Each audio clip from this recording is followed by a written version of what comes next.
നമ്മൾ ഈ ചാനലിൽ പല ടൈപ്പ് റോബോട്ട്സ് ഉണ്ടാക്കിയിട്ടുണ്ടല്ലേ? ഈ റോബോട്ട്സ് പല ടാസ്കുകൾ ചെയ്യാറുണ്ട്. നടക്കുന്ന റോബോട്ടുണ്ട്.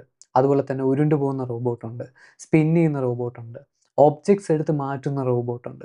പക്ഷെ നിങ്ങൾ എപ്പോഴെങ്കിലും ആലോചിച്ചിട്ടുണ്ടോ ഈ റോബോട്ട് എങ്ങനെയാണ് ഈ ജോലികളെല്ലാം ചെയ്യുന്നതെന്ന്? ഈ റോബോട്ട് എങ്ങനെയാണ് മൂവ് ചെയ്യുന്നത്? ഒരു കാര്യം ഉറപ്പാണ്, ഒരു റോബോട്ടിന്റെ വയേഴ്സും കോഡ്സും വെച്ച് മാത്രം ഫിസിക്കൽ മൂവ്മെന്റ് പറ്റത്തില്ല. പക്ഷേ റോബോട്ടിന് ഫിസിക്കൽ മൂവ്മെന്റ് എങ്ങനെയാണ് പോസിബിൾ ആവുന്നത്? എല്ലാ ടൈപ്പ് ഫിസിക്കൽ മൂവ്മെൻറ്റും പോസിബിൾ ആകുന്നത് ആക്ച്വേറ്റർ എന്ന് പറയുന്ന എലമെൻറ്റ് യൂസ് ചെയ്തിട്ടാണ്. ഈ ആക്ച്വേറ്റർ ഇല്ലെങ്കിൽ റോബോട്ടിന് ഒരു ടൈപ്പ് ഫിസിക്കൽ മൂവ്മെൻറ്റും പറ്റത്തില്ല.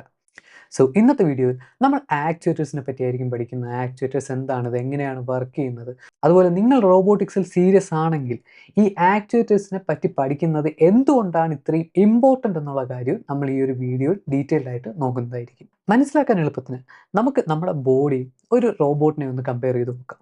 നമ്മുടെ ബോഡി ഒരു ബ്രെയിൻ ഉണ്ട്. ഈ ബ്രെയിനാണ് നമ്മുടെ സെൻസ് ഓർഗൻസിൽ നിന്ന് വരുന്ന എല്ലാ ഇൻപുട്ടും പ്രോസസ്സ് ചെയ്തിട്ട് ഒരു ഡിസിഷൻ എടുക്കുന്നത്. എല്ലാ കാര്യങ്ങളും പ്രോസസ്സ് ചെയ്യുന്ന ഡിസിഷൻ എടുക്കുന്നത് നമ്മുടെ ബ്രെയിനാണ് അല്ലേ? അതേപോലെ തന്നെ നമ്മുടെ റോബോട്ടിന് ഒരു ബോഡിയുണ്ട്. ആ ഒരു ബോഡിയിൽ ഒരു മൈക്രോ കൺട്രോളർ അല്ലെങ്കിൽ ഒരു പ്രോസസ്സിംഗ് യൂണിറ്റ് ഉണ്ടാവും. അതായിരിക്കും എല്ലാ സെൻസേഴ്സിൽ നിന്നുള്ള ഇൻപുട്ട് എടുത്തിട്ട് അതിനെ പ്രോസസ്സ് ചെയ്ത് ഒരു ഡിസിഷൻ എടുക്കുന്നത്.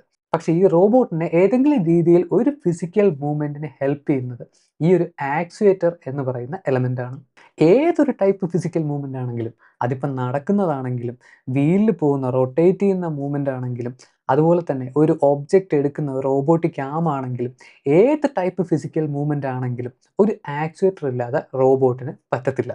സിമ്പിൾ ടേംസിൽ പറയുകയാണെങ്കിൽ ഒരു ടൈപ്പ് എനർജിയെ റിസീവ് ചെയ്തിട്ട് അതിനെ ഒരു മെക്കാനിക്കൽ എനർജി ആയിട്ട് കൺവേർട്ട് ചെയ്യുന്ന എലമെൻ്റാണ് ആക്ച്വേറ്റർ എന്ന് പറയുന്നത്. നമ്മുടെ റോബോട്ട്സിൻ്റെ കേസിൽ സാധാരണ ഇലക്ട്രിക്കൽ എനർജി, ബാറ്ററി അല്ലെങ്കിൽ ഏതെങ്കിലും ഒരു എനർജി സോഴ്സിൽ നിന്നും എനർജി എടുത്തിട്ട് അതിനെ ഒരു ഫിസിക്കൽ മൂവ്മെൻ്റ് ആയിട്ട് കൺവേർട്ട് ചെയ്യുന്ന എലമെൻ്റാണ് ആക്ച്വേറ്റർ. ഇനി പല ടൈപ്പ് ആക്ച്വേറ്റേഴ്സ് നമുക്ക് അവൈലബിൾ ആണ്. നമ്മുടെ റോബോട്ടിൻ്റെ ഫൈനൽ ഔട്ട്പുട്ട് എന്താണ് എന്നുള്ളത് ഡിപ്പെൻഡ് ചെയ്തിട്ട് നമുക്ക് ഒരു ആക്ച്വേറ്റർ സെലക്ട് ചെയ്യാവുന്നതാണ്. ഇനി നമ്മൾ സാധാരണ കാണാറുള്ള കുറച്ച് റോബോട്ടിക് ആക്ച്വേറ്റേഴ്സിനെ പരിചയപ്പെടാം. ആദ്യം നമുക്ക് എല്ലാവർക്കും ഫെമിലിയർ ആയിട്ടുള്ള ഡി സി മോട്ടോർ. നമ്മൾ സാധാരണ റോബോട്ട് ഉണ്ടാക്കുന്ന സമയത്ത് റോബോട്ടിൻ്റെ വീൽ സ്പിൻ ചെയ്യാൻ വേണ്ടിയിട്ട് നമ്മൾ യൂസ് ചെയ്യുന്ന മോട്ടോർ ഡി സി മോട്ടറാണ്. ഈ ഡി സി മോട്ടോറിന് 2 ടെർമിനൽ ഉണ്ടാവും. ആ ടെർമിനലിന് അക്രോസ് ആയിട്ട് നമ്മളൊരു പൊട്ടൻഷ്യൽ ഡിഫറൻസ് കൊടുക്കുന്ന സമയത്ത് അതിൻ്റെ ഷാഫ്റ്റ് കറങ്ങും. ആ ഒരു മോട്ടോറിൻ്റെ ഷാഫ്റ്റ് കറങ്ങും. അത് നമ്മളൊരു വീലിൽ കണക്ട് ചെയ്യുന്ന സമയത്ത് ആ വീലും അതിൻ്റെ കൂടെ കറങ്ങും. ഈ മോട്ടോറിൻ്റെ വർക്കിംഗ് ഇത്ര സിമ്പിൾ ആണെങ്കിലും നമുക്ക് കുറച്ചുകൂടെ അഡ്വാൻസ് കൺട്രോളിന് വേണ്ടിയിട്ട് നമ്മൾ ഇതിൽ വേറെ സർക്യൂട്ട്സ് ആഡ് ചെയ്യാറുണ്ട്. ഒരു എക്സാമ്പിൾ പറയുകയാണെങ്കിൽ L293D മോട്ടോർ ഡ്രൈവർ IC, അതുപോലെ L298 മോട്ടോർ ഡ്രൈവർ IC. ഈ D C motor driver IC വെച്ചിട്ട് നമുക്ക് ഈ മോട്ടോറിൻ്റെ ഡയറക്ഷനും സ്പീഡും എല്ലാം നമ്മുടെ ഇഷ്ടത്തിനനുസരിച്ച് കൺട്രോൾ ചെയ്യാൻ പറ്റുന്നതാണ്. നമ്മൾ കഴിഞ്ഞ വീഡിയോയിൽ ഡി സി മോട്ടോർ വെച്ചിട്ട് ഒരു സിമ്പിൾ റോബോട്ട് ഉണ്ടാക്കിയിട്ടുണ്ടല്ലേ? നിങ്ങൾ റോബോട്ടിക്സ് താല്പര്യമുള്ള ഒരാളാണെങ്കിൽ, നിങ്ങൾക്ക് ഇതുപോലെ റോബോട്ട് ഉണ്ടാക്കാൻ താല്പര്യമുണ്ടെങ്കിൽ ആ വീഡിയോ കണ്ടു നോക്കുക. നിങ്ങൾക്ക് ശരിക്കും യൂസ്ഫുൾ ആയിരിക്കും. അതുപോലെ ഇനിയും ഇതുപോലത്തെ വീഡിയോസ് കാണാൻ നമ്മളെ ഫോളോ ചെയ്യാനും മറക്കണ്ട. ഇനി അടുത്ത ആക്ച്വേറ്റർ എന്ന് പറയുന്നത് ബ്രഷ്ലെസ് ഡി സി മോട്ടോർ എന്ന് പറയുന്ന ഒരു ഡി സി മോട്ടോറിൻ്റെ കാറ്റഗറിയാണ്. ഈ ബ്രഷ്ലെസ് ഡി സി മോട്ടോർ എന്ന് പറയുന്നത് ഡി സി മോട്ടറിനേക്കാളും കുറച്ചുകൂടെ പവർഫുൾ ആണ്, അതുപോലെ തന്നെ കുറച്ചുകൂടെ എഫിഷ്യൻ്റ് ആണ്. സോ നമ്മൾ കുറച്ചുകൂടെ ഫാസ്റ്റ് ആയിട്ടുള്ള ആപ്ലിക്കേഷൻസ്, ഇപ്പോൾ എക്സാമ്പിൾ പറയുകയാണെങ്കിൽ ഡ്രോൺ, അതുപോലെ തന്നെ ബൈക്സ്, ഇങ്ങനെയുള്ള കുറച്ചുകൂടെ ഫാസ്റ്റർ ആപ്ലിക്കേഷൻസിന് വേണ്ടിയിട്ടാണ് നമ്മൾ brushless D C Motors use ചെയ്യാറുള്ളത്. പക്ഷേ ഈ ബ്രഷ്ലെസ് ഡി സി മോട്ടറിനെ കൺട്രോൾ ചെയ്യാൻ വേണ്ടിയിട്ട് ഒരു സെപ്പറേറ്റ് സർക്യൂട്ട് യൂസ് ചെയ്യും. അതിനെ ഇലക്ട്രോണിക് സ്പീഡ് കൺട്രോൾ അല്ലെങ്കിൽ ESC എന്ന് പറയും. ഈ ESC ആണ് നമ്മുടെ മൈക്രോ കൺട്രോളറിനെയും ഒരു പവർ ഇൻപുട്ടിനെയും, ഒരു എക്സാമ്പിൾ പറയുകയാണെങ്കിൽ ബാറ്ററിയെയും, അതുപോലെ തന്നെ നമ്മുടെ മോട്ടോറിനെയും തമ്മിൽ കണക്ട് ചെയ്യുന്നത്. ഈ ഇലക്ട്രോണിക് സ്പീഡ് കൺട്രോൾ ഉപയോഗിച്ചുകൊണ്ട് നമ്മുടെ BLDC മോട്ടോറിൻ്റെ സ്പീഡും ഡയറക്ഷനും കൺട്രോൾ ചെയ്യാൻ പറ്റുന്നതാണ്. പിന്നെ ഒരു കാര്യം പറയാൻ വിട്ടുപോയി. നേരത്തെ പറഞ്ഞ പോലെ തന്നെ പല ടൈപ്പ് ആക്ച്വേറ്റേഴ്സ് നമുക്ക് അവൈലബിൾ ആണ്. പക്ഷേ ഓരോ ആക്ച്വേറ്ററിനെ കൺട്രോൾ ചെയ്യുന്നത് അതിൻ്റേതായ രീതിയുണ്ട്. നമുക്ക് ഡി സി മോട്ടറിനെ കൺട്രോൾ ചെയ്യുന്ന പോലെ തന്നെ സ്റ്റെപ്പർ മോട്ടറിനെ കൺട്രോൾ ചെയ്യാൻ പറ്റില്ല. അതുപോലെ തന്നെ സ്റ്റെപ്പർ മോട്ടറിനെ കൺട്രോൾ ചെയ്യുന്ന പോലെ BLDC മോട്ടറിനെ കൺട്രോൾ ചെയ്യാൻ പറ്റത്തില്ല. ഓരോന്നിനും അതിൻ്റേതായ സർക്യൂട്ട്സ് അവൈലബിൾ ആണ്. മുന്നോട്ട് പോകുന്നതിന് മുമ്പേ നമ്മുടെ സ്പോൺസറിനെ ഒന്ന് പരിചയപ്പെടുത്തുകയാണ്. നമ്മുടെ വീഡിയോസ് കാണുന്നവരാണെങ്കിൽ അറിയാം, നമ്മൾ സാധാരണ നമ്മുടെ സർക്യൂട്ട് വരയ്ക്കാനും PCB ഡിസൈൻ ചെയ്യാനും എല്ലാം യൂസ് ചെയ്യുന്ന ഒരു ടൂളാണ് Altium PCB ഡിസൈനർ. നമ്മൾ സാധാരണ ചെയ്യാറുള്ള ഹോബി പ്രോജക്ട്സുകൾക്കാണെങ്കിലും കുറച്ചുകൂടെ കോംപ്ലിക്കേറ്റഡ് ആയിട്ടുള്ള ഇൻഡസ്ട്രിയൽ ലെവൽ പ്രോജക്ട്സ് ചെയ്യാൻ വേണ്ടിയിട്ടാണെങ്കിലും സർക്യൂട്ട് വരയ്ക്കാനും പി സി ബി ഡിസൈനും യൂസ് ചെയ്യാൻ പറ്റുന്ന ഒരു യൂസർ ഫ്രണ്ട്ലി ടൂളാണ് Altium P C B designer. ഈ ആൽറ്റിയം സബ്സ്ക്രിപ്ഷനോട് കൂടി തന്നെ ആൽറ്റിയം 365 എന്ന് പറയുന്ന ഒരു ഫീച്ചർ നമുക്ക് അവൈലബിൾ ആണ്. ഈ ഒരു ഫീച്ചർ യൂസ് ചെയ്തുകൊണ്ട് നമുക്ക് നമ്മുടെ ഫ്രണ്ട്സും കൊളാബറേറ്റേഴ്സുമായിട്ട് റിയൽ ടൈമിൽ കൊളാബറേറ്റ് ചെയ്ത് കമൻറ്റ് ചെയ്ത് വർക്ക് ചെയ്യാനും പറ്റും. നിങ്ങൾക്ക് ഇലക്ട്രോണിക്സ് അല്ലെങ്കിൽ റോബോട്ടിക്സ് ഫീൽഡ് സീരിയസ് ആണെങ്കിൽ, നിങ്ങൾക്ക് ഒരുപാട് പഠിക്കാൻ താല്പര്യമുണ്ട്, ഒരുപാട് പ്രോജക്ട്സ് ചെയ്യാൻ താല്പര്യമുണ്ടെങ്കിൽ ഇതൊന്ന് ട്രൈ ചെയ്ത് നോക്കുക. വളരെ യൂസ്ഫുൾ ആയിട്ടുള്ള ഒരു ടൂളാണ്. ഇതിൻ്റെ ഡൗൺലോഡ് ലിങ്ക് ഈ വീഡിയോയുടെ ഡിസ്ക്രിപ്ഷനിൽ കൊടുത്തിട്ടുണ്ട്. സോ നിങ്ങൾക്ക് വേണമെങ്കിൽ ഒന്ന് ഡൗൺലോഡ് ചെയ്ത് ട്രൈ ചെയ്ത് നോക്കാവുന്നതാണ്. ഇനി നമ്മൾ സാധാരണ യൂസ് ചെയ്യുന്ന മോട്ടോർ എന്ന് പറയുന്നത് സെർവോ മോട്ടറാണ്.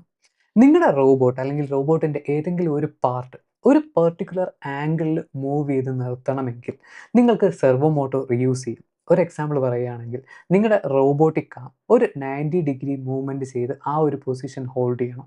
അതുപോലെ തന്നെ അതിനെ തിരിച്ച് കൊണ്ടുവരണം. ഇങ്ങനെയുള്ള ഓരോ ആംഗിൾ വെച്ചിട്ടുള്ള മൂവ്മെൻറ്റ്സിന് നമുക്ക് സെർവോ മോട്ടർ യൂസ് ചെയ്യാവുന്നതാണ്.